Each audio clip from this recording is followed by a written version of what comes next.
आम इंतखाबात में फौज की तैनाती की मंजूरी। निगरान वजीर आजम अनवारुल हक काकड़ की जेर सदारत वफाकी काबीना इजलास का एलामिया जारी कर दिया गया। नवाज शरीफ अवाम में निकल पड़े। लाहौर के हल्का NA 130 में नून लीगी कायद और मरियम नवाज की क़यादत में रैली, जगह जगह वालेहाना इस्तक़बाल। नवाज शरीफ चौथी बार वजीर आजम बने तो ऐसा इंतकाम लेंगे जिसका अंदाजा ही नहीं। बिलावल भुट्टो का दावा। अवाम से नए चेहरे आजमाने की अपील।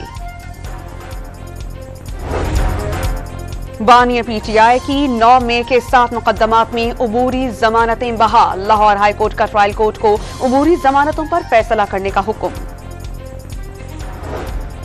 और कराची के इलाके खौरंगी मेहरान टाउन में फायरिंग से जाम भाग शख्स के लवाहिकीन का एहतजाज, सड़क ब्लॉक कर दी।